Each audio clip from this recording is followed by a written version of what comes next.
Punjabi radio USA ਸੁਣ ਰਹੇ ਸਾਰੇ ਸਰੋਤਿਆਂ ਦਾ ਇੱਕ ਵਾਰੀ ਫਿਰ ਸਵਾਗਤ ਕਰਦੇ ਹਾਂ। ਪ੍ਰੋਗਰਾਮ ਸਿਹਤ ਸੰਭਾਲ, ਜਿਸ ਦੇ ਵਿੱਚ ਤੁਸੀਂ ਕੋਈ ਵੀ ਹੋਮ ਰੈਮਡੀ ਪੁੱਛ ਸਕਦੇ ਹੋ ਅਤੇ ਦੱਸ ਵੀ ਸਕਦੇ ਹੋ। ਜਿਹੜੀਆਂ ਬਿਮਾਰੀਆਂ ਹੁੰਦੀਆਂ ਉਹਨਾਂ ਬਾਰੇ ਛੋਟੀਆਂ ਮੋਟੀਆਂ ਤੁਹਾਨੂੰ ਪਤਾ ਜ਼ਰੂਰ ਕਰ ਲੈਣਾ ਚਾਹੀਦਾ ਡਾਕਟਰ ਤੋਂ, ਤੁਹਾਨੂੰ ਬਿਮਾਰੀ ਕੀ ਆ, ਅਤੇ ਫਿਰ ਉਸ ਦਾ ਇਲਾਜ ਆ ਜਿਹੜਾ ਉਹ ਪੁੱਛ ਲੈਣਾ ਚਾਹੀਦਾ ਅਤੇ ਦੱਸ ਵੀ ਦਿੰਦੇ ਆ ਸਾਰੇ। ਪਰ ਇਸ ਦੇ ਵਿੱਚ ਕੋਈ ਡਾਕਟਰ ਨਹੀਂ ਹੁੰਦਾ ਜਿਸ ਤੋਂ ਤੁਸੀਂ ਦਵਾਈ ਲਿਖਾ ਲਵੋ। ਪਰ ਇਸ ਪ੍ਰੋਗਰਾਮ ਦੇ ਵਿੱਚ ਜਿਹੜੀ ਹੋਮ ਰੈਮਡੀ ਹੀ ਪੁੱਛਿਆ ਕਰੋ, ਕਿਉਂਕਿ ਹੋਮ ਰੈਮਡੀ ਦਾ ਪ੍ਰੋਗਰਾਮ ਹੈਗਾ ਇਹ। ਇਸ ਕਰਕੇ ਅਸੀਂ ਜ਼ਰੂਰੀ ਤੁਹਾਨੂੰ ਇਹ ਰਿਕੁਐਸਟ ਵੀ ਕਰਦੇ ਹਾਂ। ਕੁਛ ਕੁ ਮਿੰਟ ਰਹਿ ਗਏ ਜੀ ਸਾਡੇ ਕੋਲ, ਉਸ ਦੇ ਵਿੱਚ ਅਸੀਂ ਹੁਣ ਕੋਸ਼ਿਸ਼ ਕਰਾਂਗੇ ਕਿ ਜਲਦੀ ਤੋਂ ਜਲਦੀ ਤੁਹਾਡੀ ਫੀਡਬੈਕ ਵੀ ਲੈ ਲਈਏ ਅਤੇ ਨਾਲ ਦੀ ਨਾਲ ਜਿਹੜੀਆਂ ਹੋਮ ਰੈਮਡੀਆਂ ਨਹੀਂ ਪੁੱਛੀਆਂ ਦੱਸੀਆਂ ਗਈਆਂ ਉਹ ਤਾਂ ਕਰ ਲਈਏ। ਅਮਰੀਕ ਸਿੰਘ ਜੀ, ਸਤਿ ਸ੍ਰੀ ਅਕਾਲ ਜੀ। ਸਤਿ ਸ਼੍ਰੀ ਅਕਾਲ। ਇੱਕ ਮੈਂ ਆਪਣੇ ਭੈਣ ਜੀ ਨੇ ਕਿਡਨੀ ਦਾ ਇਲਾਜ ਦੱਸਿਆ ਸੀ, ਉਹ ਮੈਂ ਪੂਰਾ ਸੁਣ ਨਹੀਂ ਸਕਿਆ। ਕੀ ਦੱਸ ਦਿਓਗੇ ਕੀ ਪਖੜਾ ਦੱਸਿਆ ਸੀ ਉਹਨਾਂ ਨੇ? ਪਖੜਾ ਦੱਸਿਆ ਸੀਗਾ ਅੱਧਾ ਕੁ ਚਮਚਾ ਲੈਣਾ ਆ ਬੱਕਰੀ ਦੇ ਦੁੱਧ ਨਾਲ, ਉਹਦੀ ਕੱਚੀ ਲੱਸੀ ਬਣਾ ਕੇ। ਹਾਂਜੀ, ਭੁੰਨ ਕੇ ਪਹਿਲਾਂ ਨਹੀਂ ਭੁੰਨਣਾ ਨਹੀਂਗਾ, ਉੱਦਾਂ ਹੀ ਦੱਸਿਆ ਤੁਹਾਨੂੰ। ਉਦਾਂ ਹੀ? ਹਾਂਜੀ ਹਾਂਜੀ, ਅੱਧਾ ਚਮਚਾ ਬੱਕਰੀ ਦੇ ਦੁੱਧ। ਹਾਂਜੀ ਹਾਂਜੀ ਹਾਂਜੀ। ਹੋਰ ਵੀ ਕੁਝ ਪੁੱਛਣਾ? ਹਾਂਜੀ, ਥੈਂਕ ਯੂ ਜੀ, ਥੈਂਕ ਯੂ। ਹਾਂਜੀ, ਜੇ ਤੁਹਾਡੇ ਕੋਲ ਮਿਸ ਹੋ ਜਾਂਦਾ ਤਾਂ ਤੁਸੀਂ ਦੁਬਾਰਾ ਵੀ ਸੁਣ ਸਕਦੇ ਆ। ਰੀਤੂ ਭੈਣ ਜੀ, ਸਤਿ ਸ਼੍ਰੀ ਅਕਾਲ। ਸਤਿ ਸ਼੍ਰੀ ਅਕਾਲ ਭੈਣ ਜੀ, ਉਹਨਾਂ ਨੇ ਕਹਿੰਦੇ ਸੀ ਕਾਸਕੋ ਚ ਮਿਲਦਾ ਜਾਲਾ, ਉਹਨੂੰ ਕਹਿੰਦੇ ਸਪਿਰੂਲਾ। ਕਹਿੰਦੇ ਸਪਿਰੂਲਾ ਹੁੰਦਾ ਗ੍ਰੀਨ ਕਲਰ ਦਾ ਪਾਊਡਰ ਹੁੰਦਾ, ਹਰੇ ਰੰਗ ਦਾ। ਅੱਛਾ, ਉਹ ਆ ਸਪਿਰੂਲਾ ਹੁੰਦਾ ਹੈ ਜਿਹੜਾ ਉਹ ਹੁੰਦਾ ਨੇ ਕੰਧਾਂ ਨਾਲ ਲੱਗੀ ਹੁੰਦੀ ਹਰਿਆਈ ਹਰਿਆਈ ਜੀ, ਉਹ ਸਪਿਰੂਲਾ ਹੁੰਦਾ ਆ। ਉਹ ਕਲੋਰੋਫਿਲ ਹੁੰਦੀ, ਉਹਦੀ ਆਇਰਨ ਹੁੰਦੀ ਉਹਦੇ ਚ। ਠੀਕ ਹੈ ਠੀਕ ਹੈ। ਅੱਛਾ। ਨੰਬਰ 2, ਇੱਕ ਭਾਜੀ ਕਹਿੰਦੇ ਸੀਗੇ ਬੁਖਾਰ ਚੜਦਾ ਰਹਿੰਦਾ, ਉਹਨਾਂ ਨੂੰ ਕਹੋ ਗਿਲੋਏ ਦਾ ਕਾੜਾ ਬਣਾ ਕੇ ਪੀਣ। ਜੇ ਗਿਲੋਏ ਨਹੀਂ ਮਿਲਦੀ ਤਾਂ ਗਿਲੋਏ ਗਨਵਟੀ ਗੋਲੀਆਂ ਆਉਂਦੀਆਂ, ਉਹ ਜ਼ਰੂਰ ਇੱਕ ਗੋਲੀ ਰੋਜ਼ ਖਾ ਲਓ, ਬੁਖਾਰ ਨਹੀਂ ਕਦੀ ਚੜੂਗਾ ਕਦੀ ਵੀ। ਕਹਿੰਦੇ ਠੀਕ ਹੈ ਜੀ। ਪਤੰਜਲੀ ਦੀ ਹੁੰਦੀ ਹੈ, ਜਾਮਨੀ ਰੰਗ ਦਾ ਉਹਦਾ ਢੱਕਣ ਹੁੰਦਾ, 80 ਗੋਲੀਆਂ ਹੁੰਦੀਆਂ ਕਿ ਛੋਟੀ ਜਿਹੀ ਸ਼ੀਸ਼ੇ ਦੇ ਵਿੱਚ। ਠੀਕ ਹੈ ਜੀ, ਮਿਲ ਜਾਂਦੀਆਂ ਪਤੰਜਲੀ ਤੋਂ। ਥੈਂਕ ਯੂ ਜੀ। You welcome. Thank you. ਬਿਲਕੁਲ ਜੀ। ਗਲੋ ਦੀਆਂ ਮੇਰੇ ਖਿਆਲ ਦੇ ਵਿੱਚ ਸੁੱਕੇ ਦੀਆਂ ਉਹਦੀਆਂ ਜੜ੍ਹਾਂ ਜਿਹੀਆਂ ਵੀ ਮਿਲਦੀਆਂ ਮੇਰੇ ਖਿਆਲ 'ਚ। ਹੁਣ ਤੁਹਾਨੂੰ ਸਟੋਰ 'ਤੇ ਮਿਲ ਜਾਣਾ ਹੈ। ਗਲੋ ਦਾ ਜੂਸ ਵੀ ਮਿਲਦਾ ਹੈ, ਗਲੋ ਦਾ ਪਾਊਡਰ ਮਿਲਦਾ, ਉਹਦਾ ਕਾੜਾ ਬਣਾ ਕੇ ਵੀ ਪੀ ਸਕਦੇ ਹੋ ਤੁਸੀਂ। ਹਾਂਜੀ, ਜਸਵੀਰ ਕੌਰ ਜੀ। ਸਤਿ ਸ਼੍ਰੀ ਅਕਾਲ ਵਰਿੰਦਰ ਭੈਣ ਜੀ। ਸਤਿ ਸ਼੍ਰੀ ਅਕਾਲ ਭੈਣ ਜੀ, ਪੁੱਛਣਾ ਸੀਗਾ, ਸਾਡੀ ਸਕਿਆਂ ਦੇ ਵਿੱਚ ਨੋਹ ਲੱਗਦੀ ਸਾਡੀ ਇੰਡੀਆ ਆ, ਉਹਦੇ ਛਪਾਕੀ ਬਹੁਤ ਨਿਕਲਦੀ ਆ। ਛਪਾਕੀ ਬਹੁਤ ਹੈ? ਠੀਕ ਆ। ਹਾਂਜੀ, ਕਿਸੇ ਭੈਣ ਭਰਾ ਨੂੰ ਪਤਾ ਹੋਵੇ ਤਾਂ ਦੱਸਿਆ ਜ਼ਰੂਰ ਜੀ, ਜ਼ਰੂਰ ਜ਼ਰੂਰ। ਹਾਂਜੀ, ਪਿੱਛੇ ਜੇ ਦੱਸਿਆ ਸੀ ਜੀ ਕਿਸੇ ਨੇ ਕਿ ਲਾਲ ਕੱਪੜਾ ਲੈ ਕੇ ਤੇ ਉਹਨੂੰ ਤੁਸੀਂ ਇਹਨੂੰ ਲਪੇਟ ਕੇ ਪੈ ਜਾਣਾ, ਕੋਈ ਲਾਲ ਕੰਬਲ, ਲਾਲ ਰਜਾਈ, ਕੁਛ ਵੀ ਆ, ਤੇ ਉਹਦੇ ਨਾਲ ਛਪਾਕੀ ਹਟ ਜਾਂਦੀ ਹੈ। ਨਰਿੰਦਰ ਸਿੰਘ ਜੀ। ਸਤਿ ਸ਼੍ਰੀ ਅਕਾਲ ਭੈਣ ਜੀ। ਮੈਂ ਉਹ ਦੱਸਣਾ ਸੀਗਾ ਨਾ, ਰੀਡ ਦੀ ਪਿੱਛੇ ਲੋਅਰ ਬੈਕ 'ਚ ਪੇਨ ਸੀਗਾ ਜੇ ਲੱਤ 'ਚ ਜਾਂਦਾ। ਹਾਂਜੀ ਹਾਂਜੀ। ਤਾਂ ਉਸ 'ਚ ਪਤਾ ਹੈ ਕਿ ਜਿਵੇਂ ਆਪਾਂ ਉਹ ਜੈਡ ਕਿਵੇਂ ਬਣਦਾ ਉਹ ਮੈਂ ਦੱਸਦਾ। ਜਿਵੇਂ ਪੈਰਾਂ ਪਰ ਬਹਿ ਜਾਓ ਬੈੱਡ ਤੇ। ਹਾਂਜੀ। ਤੇ ਪਿੱਛੇ ਨੂੰ ਲਾਰ ਹੋ ਜਾਓ। ਅੱਛਾ ਅੱਛਾ, ਪੈਰਾਂ ਪਰ ਬੈਠ ਕੇ ਪਿੱਛੇ ਨੂੰ ਅਲਾਰ ਹੋ ਜਾਓ। ਠੀਕ ਹੈ। ਤੇ ਫਿਰ ਗੋਡੇ ਜੇ ਦੋਨੋਂ ਗੋਡੇ ਛਾਤੀ ਨੂੰ ਟੱਚ ਕਰੇ ਆ ਤਾਂ ਬਹੁਤ ਵਧੀਆ ਗੱਲ ਹੈ। ਹਾਂਜੀ ਹਾਂਜੀ, ਠੀਕ ਹੈ। ਤੇ ਫਿਰ ਉਹ ਇੰਨੇ ਚਿਰ ਆਪਾਂ ਬਹਿ ਨਹੀਂ ਸਕਦੇ ਤਾਂ ਬੈਟਰ ਹੁੰਦਾ ਵੀ ਥੱਲੇ ਕੋਈ ਚੇਅਰ ਰੱਖ ਲਓ ਨਾ, ਦੋ ਲੱਤਾਂ ਰੱਖ ਲਓ, ਕੋਈ ਸਟੂਲ ਰੱਖ ਲਓ। ਇਹ ਜਦੋਂ ਬਹੁਤ ਜ਼ਿਆਦਾ ਦਰਦ ਹੁੰਦਾ ਨਾ, ਜਦੋਂ ਬੰਦਾ ਕਹਿੰਦਾ ਵੀ ਮਰ ਗਿਆ, ਉਹਦੇ ਵਾਸਤੇ ਬਹੁਤ ਇਫੈਕਟਿਵ ਹੈਗਾ। ਠੀਕ ਹੈ ਜੀ। ਹਾਂਜੀ, ਪਰ ਉਹ ਥੋੜਾ ਦਰਦ ਹੁੰਦਾ ਰਹੂਗਾ, ਪਰ ਜਦੋਂ ਬੰਦੇ ਨੂੰ ਲੱਗਦਾ ਨਹੀਂ ਅੱਜ ਮਰ ਜੂਗਾ, ਉਦੋਂ ਆਹ ਕਰਨੀ ਚਾਹੀਦੀ। ਉਦੋਂ ਬਹੁਤ ਜ਼ਿਆਦਾ, ਯਾਨੀ ਕਿ 90% ਪੇਨ ਠੀਕ ਹੋ ਜਾਂਦਾ। ਠੀਕ ਹੈ ਜੀ। ਬਸ ਇੰਨਾ ਹੀ ਦੱਸਣਾ। ਓਕੇ, ਥੈਂਕ ਯੂ ਜੀ, ਥੈਂਕ ਯੂ। ਹਾਂਜੀ, ਅੱਗੇ ਸਾਡੇ ਨਾਲ ਮਨਜੀਤ ਕੌਰ ਜੀ। ਹਾਂਜੀ, ਵਾਹਿਗੁਰੂ ਜੀ ਕਾ ਖਾਲਸਾ, ਵਾਹਿਗੁਰੂ ਜੀ ਕੀ ਫਤਿਹ ਜੀ। ਹਾਂਜੀ ਭੈਣ ਜੀ, ਬਹੁਤ ਸੋਹਣਾ ਪ੍ਰੋਗਰਾਮ ਚੱਲਦਾ ਤੁਹਾਡਾ। Thank you. ਹਾਂਜੀ, ਉਹ ਮਲੇਰੀਏ ਤੋਂ ਦੱਸਣਾ ਸੀਗਾ ਮੈਂ, ਇੱਕ ਇਲਾਜ ਸੀਗਾ ਮੇਰੇ ਕੋਲ। ਹਾਂਜੀ ਹਾਂਜੀ। ਫਾਟਕੜੀ ਦੀ ਖੈਲ ਜਿੱਦਾਂ ਚਾਹੀਦੀ, ਫਾਟਕੜੀ ਦੀ ਖੈਲ ਕਰਕੇ ਤਾਂ ਉਹਦਾ ਚੂਰਨ ਬਣਾ ਕੇ 200 ਗ੍ਰਾਮ ਦੀ ਮਾਤਰਾ ਦੇ ਵਿੱਚ ਨਾ, ਹਾਂਜੀ, ਉਹ ਗਰਮ ਪਾਣੀ ਨਾਲ ਲੈਣੀ ਆ 2 ਘੰਟੇ ਬਾਅਦ। ਅੱਛਾ ਜੀ। ਹਾਂਜੀ, ਗਰਮ ਜਿਹਾ ਪਾਣੀ ਨਾਲ ਕਹਿੰਦੇ ਪੀ ਲਓ, ਖਾ ਲਓ, ਤੇ ਉਹਦੇ ਨਾਲ ਬੁਖਾਰ ਉਤਰ ਜਾਂਦਾ। ਦਿਹਾੜੀ 'ਚ 2-3 ਵਾਰੀ ਲਵੋ ਲਗਾਤਾਰ। ਮਲੇਰੀਆ ਜਿਹੜਾ ਆ? ਹਾਂਜੀ ਹਾਂਜੀ, ਮਲੇਰੀਏ ਲਈ ਦੱਸਿਆ ਆ। ਠੀਕ ਹੈ ਜੀ। ਤਾਂ ਇੱਕ ਹੈਗਾ ਆ ਤੁਲਸੀ ਦੇ ਪੱਤੇ ਆ, ਉਹ ਵੀ ਖਾ ਸਕਦੇ ਆ ਚਬਾ ਕੇ, ਜਿੱਦਾਂ ਨਾ ਕਹਿੰਦੇ ਫਿਰ ਪੁਰਾਣੇ ਤੋਂ ਪੁਰਾਣਾ ਵੀ ਬੁਖਾਰ ਹੋਵੇ ਤਾਂ ਉਹਦੇ ਨਾਲ ਫਰਕ ਪੈ ਜਾਂਦਾ ਆ। ਠੀਕ ਹੈ ਜੀ।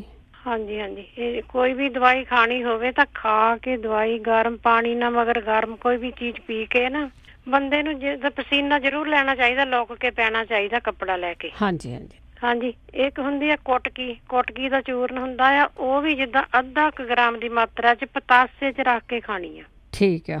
ਬੁਖਾਰ ਚੜ੍ਹਨ ਤੋਂ ਪਹਿਲਾਂ।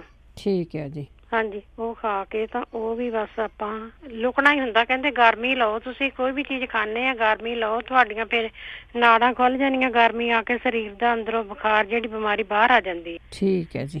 ਹਾਂਜੀ, ਇਹ ਦੱਸਣਾ ਸੀ। ਥੈਂਕ ਯੂ ਜੀ। ਥੈਂਕ ਯੂ, ਬਹੁਤ ਧੰਨਵਾਦ। ਹਾਂਜੀ, ਜਿਹੜੇ ਇਲਾਜ ਦੱਸੇ ਜਾਂਦੇ ਆ ਨਾ ਉਹਨਾਂ ਨੂੰ ਕਰਕੇ ਪਲੀਜ਼ ਜ਼ਰੂਰ ਦੇਖਿਓ ਤੇ ਨੈਕਸਟ ਵੀਕ ਸਾਨੂੰ ਫੀਡਬੈਕ ਵੀ ਜ਼ਰੂਰ ਦਿਓ। ਇੰਦਰਜੀਤ, ਸਤਿ ਸ਼੍ਰੀ ਅਕਾਲ ਜੀ। ਸਤਿ ਸ਼੍ਰੀ ਅਕਾਲ। ਮੈਂ ਪੁੱਛਣਾ ਸੀ ਕਿ ਇੱਕ ਮੁੰਡਾ ਹੈ ਦਿੱਲੀ, ਹਾਂਜੀ, ਤੇ ਉਹਨੂੰ ਆਟੋ ਇਮਿਊਨ ਸਿਸਟਮ ਡਿਸਆਰਡਰ ਹੈ। ਆਟੋ ਇਮਿਊਨ ਸਿਸਟਮ ਡਿਸਆਰਡਰ ਹੈ, ਠੀਕ ਆ। ਤੇ ਉਹਦੇ ਜਿਹੜੇ ਵਾਈਟ ਸੈੱਲ ਨੇ ਉਹ ਬਹੁਤ ਜ਼ਿਆਦਾ ਵੀਕ ਨੇ ਤੇ ਰੈੱਡ ਸੈੱਲ ਕਾਫੀ ਸਟਰੋਂਗ ਨੇ। ਅੱਛਾ, ਵਾਈਟ ਸੈੱਲ ਆ ਬਹੁਤ ਵੀਕ ਆ। ਘਟੇ ਹੋ ਜਾਂ ਵੀਕ ਆ? ਮਤਲਬ ਘਟੇ ਹੋਣੇ ਵੀਕ, ਮਤਲਬ ਆ ਡੋਨਟ ਨੋ ਐਗਜ਼ੈਕਟਲੀ ਉਹਨੇ ਕੀ ਦੱਸਿਆ ਮੈਨੂੰ, ਘਟੇ ਆ ਵੀਕ ਹੈ ਇਸ ਤਰ੍ਹਾਂ। ਠੀਕ ਹੈ ਜੀ, ਮੈਂ ਪਤਾ ਕਰਕੇ ਦੱਸਦਾ ਤੁਹਾਨੂੰ। ਠੀਕ ਹੈ ਜੀ, ਪਲੀਜ਼ ਕਿਸੇ ਨੂੰ ਪਤਾ ਦੱਸ। ਜ਼ਰੂਰ ਜੀ, ਜ਼ਰੂਰ ਸੁਣਦੇ ਰਹੋ ਜੀ। ਗੈਰੀ, ਹੈਲੋ, ਸਤਿ ਸ਼੍ਰੀ ਅਕਾਲ ਜੀ। ਸਤਿ ਸ਼੍ਰੀ ਅਕਾਲ ਵਾਹਿਗੁਰੂ ਜੀ ਫਤਿਹ ਜੀ। ਗਾਜਰ ਦਾ ਜੂਸ ਨਿੰਬੂ ਪਾ ਕੇ ਪੀ ਜਾਂਦੇ ਆ, ਇਲਾਜ ਨਹੀਂ ਦੱਸਿਆ ਕਿ ਇਹਨੇ ਪਿੱਤੇ ਦੀ ਪੱਥਰੀ ਦਾ। ਬਹੁਤ ਵੈਸੇ ਇਹਦੀ ਵੀ ਫੀਡਬੈਕ ਆ ਗਈ ਸੀਗੀ ਤੇ ਪਿੱਤੇ ਦੀ ਪੱਥਰੀ ਦਾ ਇਲਾਜ ਦੱਸ ਚੁੱਕੇ ਆ। ਮੈਂ ਤਾਂ ਸੁਣਿਆ ਨਹੀਂ ਭੈਣ ਜੀ। ਦੁਬਾਰਾ ਸੁਣ ਲਿਆ ਪ੍ਰੋਗਰਾਮ ਨਾ, ਤੁਸੀਂ ਮਿਸ ਕਰ ਗਏ ਆ। ਕੋਈ ਨਹੀਂ, ਦੁਬਾਰਾ। ਹਾਂਜੀ, ਠੀਕ ਹੈ ਜੀ। ਇੱਕੋ ਪ੍ਰੋਗਰਾਮ ਦੇ ਵਿੱਚ ਬਾਰ-ਬਾਰ ਉਹ ਦੱਸਣਾ ਥੋੜਾ ਮੁਸ਼ਕਲ ਵੀ ਹੋ ਜਾਂਦਾ ਹੈ। ਅੱਗੇ ਜੁੜੇ ਨੇ ਜੋਰਾਵਰ। ਹਾਂਜੀ, ਸਤਿ ਸ਼੍ਰੀ ਅਕਾਲ ਜੀ। ਸਤਿ ਸ਼੍ਰੀ ਅਕਾਲ। ਹਾਂਜੀ, ਮੈਂ ਪੁੱਛਣਾ ਸੀਗਾ ਕਿ ਕੁਛ ਵੀਕਾਂ ਪਹਿਲਾਂ ਇੱਕ ਅੰਕਲ ਜੀ ਨੇ ਦੱਸਿਆ ਸੀਗਾ ਕਿ ਫੋਨ ਨੰਬਰ ਕਿ ਜੜ੍ਹਾਂ ਦੇ ਫੋੜੇ ਦੇ ਬਾਰੇ, ਤਾਂ ਮੈਂ ਬੇਨਤੀ ਕਰਦਾ ਕਿ ਜੇ ਉਹ ਮੈਨੂੰ ਸੁਣਦੇ ਪਏ ਤਾਂ 5303292234 ਤੇ ਮੈਨੂੰ ਕਾਲ ਕਰਕੇ ਨੰਬਰ ਦੇਣ ਇੰਡੀਆ ਦਾ। ਠੀਕ ਹੈ ਜੀ। ਜਦੋਂ ਸਾਨੂੰ ਸਾਰਿਆਂ ਨੂੰ ਪਤਾ ਹੁੰਦਾ ਆ ਵੀ ਆਹ ਦੱਸਿਆ ਗਿਆ, ਉਸ ਟਾਈਮ ਤੇ ਜ਼ਰੂਰ ਨੋਟ ਕਰਿਆ ਕਰੋ। ਜ਼ਰੂਰੀ ਨਹੀਂ ਹੁੰਦਾ ਕਿ ਉਸ ਵੇਲੇ ਬੰਦੇ ਦੀ ਲਾਈਨ ਮਿਲ ਜਾਏ ਜਾਂ ਉਹ ਬੰਦਾ ਸੁਣਦਾ ਹੋਵੇ। ਜ਼ਰੂਰੀ ਨਹੀਂ ਕਿ ਉਹ ਬੰਦਾ ਇੱਥੇ ਹੀ ਹੋਵੇ, ਹੋ ਸਕਦਾ ਉਹ ਇੰਡੀਆ 'ਚ ਗਿਆ ਆਇਆ ਹੋਵੇ। ਸੋ ਇਹ ਵੀ ਗੱਲਾਂ ਹੁੰਦੀਆਂ ਆ ਜੀ। ਗੁਰਦੀਪ ਕੌਰ ਜੀ। ਜੀ ਬੇਟੇ, ਉਹ ਕਹਿੰਦੇ ਸੀ ਨਾ ਮੈਂ ਦੁਬਾਰਾ ਸੁਣਿਆ ਨਹੀਂ ਕਿਡਨੀ ਪਾਰੋਂ। ਹੁਣੇ ਹੀ ਮੈਂ ਦੱਸ ਕੇ ਗਈ ਸਾਂ, ਜਿਹੜਾ ਜੌਂ ਖਾਰ ਤੇ ਧਨੀਆ ਵਾਲਾ ਹੈ ਨਾ, 7 ਚੀਜ਼ਾਂ ਇਹ ਜਿਨ੍ਹਾਂ ਦੀ ਯੂਟਰਸ ਰਸੌਲੀ ਹੈ ਨਾ, ਗਾਜਰ ਦੇ ਜੂਸ ਨਾਲ ਪੀਂਦੇ ਰਹਿਣ ਤਾਂ ਉਹਨਾਂ ਦੀ ਉਹ ਰਸੌਲੀ ਵੀ ਨਿਕਲ ਜਾਏਗੀ ਬੇਟੇ। ਤੇ ਇੱਕ ਉਹ ਕਹਿੰਦੇ ਸੀ ਵਾਲ ਝਾੜਦੇ ਨੇ, ਕਲੌਂਜੀ ਤੇ ਆਪਣਾ ਮੇਥੇ ਥੋੜੇ ਪਾ ਕੇ, ਬਦਾਮ, ਉਹਨੂੰ ਆਪਣਾ ਤੇਲ ਸਰਿਓਂ ਸਾੜ ਕੇ ਸਿਰ ਨੂੰ ਲਾਉਂਦੇ ਰਹਿਣ ਤਾਂ ਉਹਨਾਂ ਵਾਲ ਬਿਲਕੁਲ ਠੀਕ ਹੋ ਜਾਣਗੇ। ਕਹਿੰਦੇ ਸੀ ਬਲੱਡ ਪ੍ਰੈਸ਼ਰ ਬੜਾ ਹਾਈ ਰਹਿੰਦਾ। ਇੱਕ ਤਾਂ ਗਾਜਰ ਦਾ ਜ਼ਿਆਦਾ ਜੂਸ ਕੱਢਣ, ਤਾਜ਼ਾ ਨਿੰਬੂ ਨੂੰ ਨਿਚੋੜ ਕੇ ਰੋਜ਼ ਸਵੇਰੇ ਪੀਣ। ਇੱਕ ਅੱਧਾ ਕਿਲੋ ਸੌਂਫ ਭੁੰਨ ਕੇ ਰੱਖ ਲੈਣ, ਪੀਸ ਕੇ ਪਾਊਡਰ ਬਣਾ ਕੇ ਸਵੇਰੇ ਉੱਠਣ, ਦੁੱਧ ਗਰਮ ਕਰਨ ਤੇ 2 ਚਮਚੇ ਠੰਡਾ ਕਰਕੇ 2 ਚਮਚੇ ਘੋਲ ਕੇ ਥੋੜਾ ਫ੍ਰੀਜ਼ਰ 'ਚ ਰੱਖਣ, ਛੇਤੀ ਠੰਡਾ ਹੋ ਜਾਏਗਾ। ਠੰਡੇ ਵਿੱਚ ਘੋਲਣਾ ਹੈ ਤੇ ਬਹਿ ਕੇ ਘੁੱਟ ਕਰਕੇ ਪੀਣ। ਬਿਲਕੁਲ ਬਲੱਡ ਪ੍ਰੈਸ਼ਰ ਜਾੜੀ ਪੱਟੀ ਜਾਏਗੀ, ਉਹਨਾਂ ਦੀ ਮੁੜ ਕੇ ਨਹੀਂ ਆਉਂਦਾ। ਤੇ ਮੈਂ ਦੱਸਣ ਲੱਗੀ ਸੀ ਤੁਹਾਨੂੰ, ਜਿਹੜੇ ਉਹ ਕਹਿੰਦੇ ਸੀ ਨਾ ਆਪਣੀ ਲੂਪਸ ਹੈ, ਲੂਪਸ ਪਾਰੋਂ ਤਾਂ ਮੈਂ ਹੁਣ ਦੱਸਣ ਲੱਗੀ ਹਾਂ। ਆਰਾਮ ਆਇਆ ਸੀ ਅੱਗੇ, ਮੈਂ ਤਾਈਓ ਮੈਂ ਲੱਭ ਕੇ ਦਵਾਈ ਰੱਖੀ, ਫਿਰ ਮੈਂ ਲਿਖੀ, ਕੁਝ ਯਾਦ ਕੀਤੀ ਹੈ। ਇੱਕ ਤਾਂ ਉਹ ਚਿੱਟੇ ਛੋਲੇ ਦਾਣੇ ਜਿੰਨੇ ਸਵੇਰੇ ਸ਼ਾਮ ਲੈਣ, ਚਮਚੇ ਦਾ ਚੌਥਾ ਪੰਜਵਾਂ ਹਿੱਸਾ। ਜਵੈਨ, ਦਾਲਚੀਨੀ, ਮੋਟੀ ਇਲਾਚੀ, ਸੁੰਡ, ਜੈਫਲ, ਮਗਾ, ਕਾਲੀ ਮਿਰਚ, ਸੌਂਫ, ਇਹ 2 ਟਾਈਮ ਜ਼ਰੂਰ ਲੈਣ। ਇੱਕ ਜਿਹੜੀ ਹਲਦੀ ਦੁੱਧ 'ਚ ਉਬਾਲ ਕੇ ਜ਼ਰੂਰੀ ਲੈਣ। ਲਸਣ ਵੀ ਲੈਣ। ਇੱਕ ਚੂਨਾ ਕਣਕ ਦੇ ਦਾਣੇ ਜਿੰਨਾ, ਇਹ ਮੈਂ ਦੱਸਿਆ ਸੀ ਪਹਿਲਾਂ ਨੁਕਸਾ, ਕਿਸੇ ਨੂੰ ਆਰਾਮ ਆਇਆ ਸੀ। ਕਣਕ ਦੇ ਦਾਣੇ ਦਹੀਂ 'ਚ ਪਾ ਕੇ ਖਾਣ। ਫਰਕੜੀ ਵੇਸਣ ਵਾਲੀ ਜ਼ਰੂਰੀ ਉਹਨਾਂ ਨੂੰ। ਪਿੱਤ ਪਾਪੜਾ, ਚਰੈਤਾ, ਅਫਲਾਤੀਨ ਤੇ ਪਨੀਰ ਡੋਡੀਆ, ਇਹਨੂੰ ਕੁੱਟ ਲਓ 20-20 ਗ੍ਰਾਮ ਲਿਆ ਕੇ। 1 ਚਮਚਾ ਰਾਤੀ ਪਾਣੀ 'ਚ ਭਿਉਂ ਦਿਓ, ਅੱਧੇ ਗਲਾਸ 'ਚ, ਕੱਚ ਦੇ ਭਾਂਡੇ 'ਚ। ਸਵੇਰੇ ਉਬਾਲ ਕੇ ਇਹ 2 ਚਮਚੇ ਰਹਿ ਜਾਏ, ਉਹ ਵੀ ਪੀਵੋ। ਲੂਪਸ ਵਾਸਤੇ ਬੜਾ ਚੰਗਾ ਹੈ। ਤੇ ਮਰੰਗਾ ਦੇ ਕੈਪਸੂਲ ਖਾਓ ਤੇ ਅਸ਼ਗੰਧਾ ਖਾਓ ਤੇ ਤੁਹਾਨੂੰ ਬੜਾ ਆਰਾਮ ਆਏਗਾ। ਤੇ ਕਿਡਨੀਆਂ ਬਾਰੇ ਮੈਂ ਦੱਸਣ ਲੱਗੀ, ਜਿਹੜੇ ਕਹਿੰਦੇ ਸੀ ਵੀ ਕਿਡਨੀਆਂ ਡੈਮੇਜ ਹੋ ਚੱਲੀਆਂ ਨੇ, ਜਿਨ੍ਹਾਂ ਦੇ ਸੈੱਲ ਕਮਜ਼ੋਰ ਨੇ, ਉਹ ਤਾਂ ਗਾਜਰ ਦਾ ਤੇ ਐਪਲ ਦਾ ਜੂਸ ਪੀਣ ਤੇ ਪਪੀਤੇ ਦਾ ਤੇ ਗਲੋ ਦਾ ਪੱਤਿਆਂ ਦਾ ਰਸ ਪੀਣ ਤੇ 5-6 ਫਰੂਟ ਸਾਰੇ ਲਾ ਕੇ ਜਾ ਪੀਣ ਤਾਂ ਉਹਨਾਂ ਦੇ ਸੈੱਲ ਤੋਂ 2-4 ਦਿਨਾਂ 'ਚ ਠੀਕ ਹੋ ਜਾਣਗੇ। ਤੇ ਉਹ ਜਿਹੜੀ ਕਿਡਨੀਆਂ ਵਾਲੀ, ਇੱਕ ਤਾਂ ਜੌਂ ਬੜੇ ਜ਼ਰੂਰੀ ਨੇ, ਸੁਣ ਰਹੇ ਨੇ। 1 ਲੱਪ ਜੌਂ 2 ਗਲਾਸਾਂ 'ਚ ਭਿਉਂ ਦੇਣ ਸ਼ਾਮ ਨੂੰ, ਬੜਾ ਕਾਰਗਰ ਹੋਇਆ ਨੁਕਸਾ। ਸਵੇਰੇ ਹੌਲੀ ਨੂੰ ਉਬਾਲ ਕੇ 1 ਗਲਾਸ ਰਹਿ ਜਾ, ਪੁਣ ਕੇ ਠੰਡਾ ਕਰਕੇ ਰੋਜ਼ ਪੀਣ। ਉਹਦਾ ਕੋਈ ਸਾਈਡ ਇਫੈਕਟ ਨਹੀਂ ਹੈਗਾ। 3 ਛੱਲੀਆਂ ਦੇ ਵਾਲ ਲੈ ਲਓ। ਇੱਕ ਪੂਰੀ ਚੀਰਨੀ, ਜਿਵੇਂ ਸਾਗ ਦੀ ਚੀਰਨੀ ਇੰਨੀ ਗੁੱਤੀ ਧਨੀਆ ਲੈ ਕੇ ਧੋ ਸਵਾਰ ਕੇ ਕੱਟ ਕੇ 5 ਲੀਟਰ 'ਚ ਉਬਾਲੋ, 5-5.5 ਲੀਟਰ ਪਾਣੀ। ਜਦੋਂ ਅੱਧਾ ਲੀਟਰ ਸੁੱਕ ਜਾਏ, ਫਿਰ ਤੁਸੀਂ ਉਹ ਨੰਗਾ ਉਬਾਲਣ, ਢੱਕਣ ਨਹੀਂ ਦੇਣਾ। ਤੁਸੀਂ ਰੋਜ਼ ਉਹਨੂੰ ਪੀਵੋ 2 ਦਿਨ, ਫਿਰ ਉਬਾਲੋ। ਫਿਰ ਇਹਦੇ ਨਾਲ ਹੀ ਕਿਡਨੀਆਂ, ਮੇਰੇ ਚਾਚੇ ਦੇ ਜਵਾਈ ਦੀਆਂ ਉੱਥੇ 5% ਰਹਿ ਗਈਆਂ ਸੀ, ਇਸੇ ਜਵਾਂ ਨਾਲ ਤੇ ਆ ਛੱਲੀ ਦੇ ਇਹਦੇ ਨਾਲ ਹੀ ਉਹਨੂੰ ਆਰਾਮ ਆ ਗਿਆ ਜੇ ਬਹੁਤ। ਤੇ ਜਿਹੜਾ ਮੈਂ ਦੱਸ ਕੇ ਜਿਹੜੀ ਉਹ ਕਹਿੰਦੇ ਰਸੌਲੀ ਜੂਸ ਤੇ ਰਸੌਲੀ ਹੈ, ਇਹ ਜਿਹੜਾ ਜੌਂ ਖਾਰ, ਕਲਮੀ ਛੋਰਾ, ਠਿਕਰੀ ਨਸਾਦਰ, ਸੁੱਕਾ ਧਨੀਆ ਤੇ ਜੰਗ ਹਰੜ, ਸੁਹਾਗਾ, ਸੁੰਡ, ਇਹ 7 ਚੀਜ਼ਾਂ ਨੇ। ਕਲਮੀ ਛੋਰਾ 1, ਠਿਕਰੀ ਨਸਾਦਰ ਅੱਧਾ ਪਾਉਣਾ ਹੈ, ਜੇ 20 ਲੈਣ ਤਾਂ 10 ਗ੍ਰਾਮ ਪਾਉਣ, 50 ਲੈਣ ਤਾਂ 25 ਗ੍ਰਾਮ ਪਾਉਣ। ਕਲਮੀ ਛੋਰਾ, ਠਿਕਰੀ ਨਸਾਦਰ, ਸੁੱਕਾ ਧਨੀਆ, ਜੌਂ ਖਾਰ ਤੇ ਜੰਗ ਹਰੜ ਤੇ ਸੁੰਡ, ਇਹਨੂੰ ਇਹ ਹੀ ਪੀਸ ਕੇ ਨਾ ਗਾਜਰ ਦਾ ਜੂਸ ਨਾਲ ਲੈਂਦੇ ਨੇ, ਉਹਨਾਂ ਰਸੌਲੀ ਜਿਹੜੀ ਅੰਦਰ ਖਤਮ ਹੋ ਜਾਏਗੀ। ਓਕੇ ਬੇਟਾ, ਤੁਸੀਂ ਕਾਲ ਲਓ, ਇਹ ਬੜਾ ਜ਼ਰੂਰੀ ਤੇ ਮੈਂ ਕਿਹਾ ਚਲ ਦੱਸ ਦਿਆਂ ਕਿਡਨੀਆਂ ਵਾਲਾ ਤੇ ਇੱਕ ਲੂਪਸ ਵਾਲਾ। ਥੈਂਕ ਯੂ ਜੀ, ਥੈਂਕ ਯੂ। ਬਿਲਕੁਲ ਜੀ, ਆਪਣਾ ਟਾਈਮ ਵੀ ਆ ਜਿਹੜਾ ਉਹ ਵੀ ਸਮਾਪਤੀ ਵਾਲਿਆ। ਸ਼ਿੰਦਰਪਾਲ। ਹਾਂਜੀ, ਮੇਰੇ ਨਾ ਭੈਣ ਜੀ ਮੈਂ ਰਿਕੁਐਸਟ ਕਰਦੀ ਜੀ, ਮੇਰੇ ਨਾ ਅੰਗੂਠਿਆਂ ਦੇ ਉੱਤੇ ਅਸੀਂ ਇਹ ਟੈਸਟ ਕਰਾਇਆ ਜੀ, ਕਹਿੰਦੇ ਆਰਥਰਾਈਟਸ ਹੈ ਜੀ, ਜਿਹਨੂੰ ਗਠੀਆ ਕਹਿੰਦੇ ਆ, ਤੇ ਉਹ ਦਰਦ ਹੁੰਦਾ ਜੀ, ਹੱਡ ਵੀ ਥੋੜਾ ਜਿਹਾ ਬਾਹਰ ਨੂੰ ਆ ਗਈ ਜੀ। ਮੈਨੂੰ ਕੋਈ ਇਲਾਜ ਹੋਵੇ ਤਾਂ ਜੀ ਦੱਸੋ, ਕੋਈ ਪਰਹੇਜ਼ ਖਾਣ ਪੀਣ ਦਾ ਜੀ। ਮੈਂ ਬੜੀ ਦਰਦ ਬੜਾ ਹੁੰਦਾ, ਜਿਵੇਂ ਸਬਜ਼ੀ ਕੱਟਣੀ ਆ, ਕੋਈ ਢੱਕਣ ਖੋਲਣਾ ਬੋਤਲ ਦਾ, ਕੁਛ ਨਹੀਂ ਹੁੰਦਾ ਜੀ। ਹਾਂਜੀ ਹਾਂਜੀ ਹਾਂਜੀ, ਠੀਕ ਆ। ਹਾਂਜੀ, ਬਹੁਤ ਪੇਨ ਹੁੰਦੀ ਹੈ, ਬਹੁਤਿਆਂ ਦੇ ਬਹੁਤ ਪੇਨ ਹੁੰਦੀ ਆ। ਜ਼ਰੂਰ ਜੀ ਸ਼ਿੰਦਰਪਾਲ ਜੀ, ਆਪਾਂ ਜ਼ਰੂਰ ਪੁੱਛਦੇ ਹਾਂ। ਤੇ ਹੁਣ ਅਸੀਂ ਲਵਾਂਗੇ ਆਪਣੇ ਲਾਸਟ ਕਾਲਰ ਜਸਵੀਰ ਕੌਰ। ਸਤਿ ਸ਼੍ਰੀ ਅਕਾਲ, ਮੈਂ ਦੁਬਾਰਾ ਆਈ ਹਾਂ। ਮੈਨੂੰ ਪਤਾ ਨਹੀਂ ਲੱਗਾ, ਮੈਂ ਫੋਨ ਤੇ ਸੁਣਦੀ ਸੀ, ਤੁਸੀਂ ਇਲਾਜ ਦੱਸਿਆ ਸੀ ਛਪਾਕੀ ਬਾਰੇ। ਉਹਨੇ ਇਹ ਦੱਸਿਆ ਸੀ ਵੀ ਕੋਈ ਲਾਲ ਰਜਾਈ, ਲਾਲ ਕੰਬਲ ਐਨੂੰ ਲਪੇਟ ਕੇ ਨਾ ਪੈ ਜਾਣਾ, ਪਸੀਨਾ ਆਉਣਾ ਚਾਹੀਦਾ ਪਰ ਹੋਵੇ ਲਾਲ। ਉਹ ਅੱਛਾ ਜੀ, ਠੀਕ ਆ, ਓਕੇ, ਥੈਂਕ ਯੂ ਭੈਣ ਜੀ।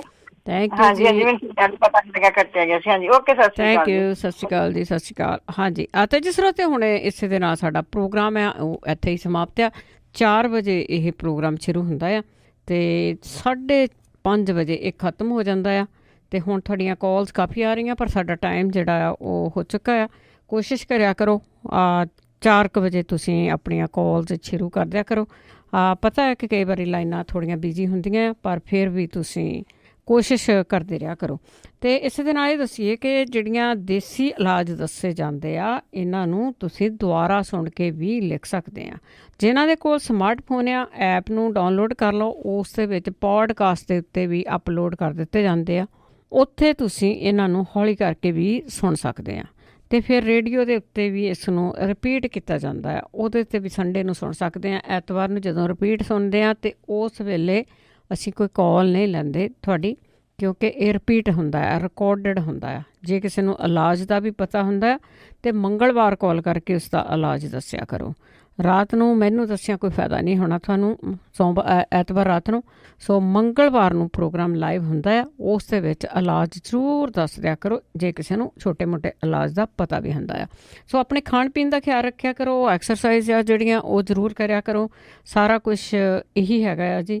ਬਾਕੀ ਐਲੋਪੈਥੀ ਆ ਉਹ ਵੀ ਤੁਹਾਨੂੰ ਲੈਣੀ ਪੈਂਦੀ ਆ, ਹੋਮੋਪੈਥੀ ਆ ਉਹ ਵੀ ਇਹ ਨਹੀਂ ਕਹਿ ਸਕਦੇ ਕੋਈ ਇਲਾਜ ਨਹੀਂ ਹੈਗੇ, ਉਹ ਵੀ ਆ, ਆਯੁਰਵੈਦਿਕ ਆ। ਇਸੇ ਤਰ੍ਹਾਂ ਨਾਲ ਇਹਨਾਂ ਚੀਜ਼ਾਂ ਦੇ ਨੂੰ ਨਾਂ ਦਿੱਤੇ ਗਏ ਸੀ ਵੱਖ-ਵੱਖ ਚੀਜ਼ਾਂ ਨੂੰ, ਪਰ ਤੁਸੀਂ ਕੋਸ਼ਿਸ਼ ਕਰਨੀ ਆ ਕਿ ਸਾਨੂੰ ਕੋਈ ਵੀ ਦਵਾਈ ਨਾ ਲੈਣੀ ਪਵੇ।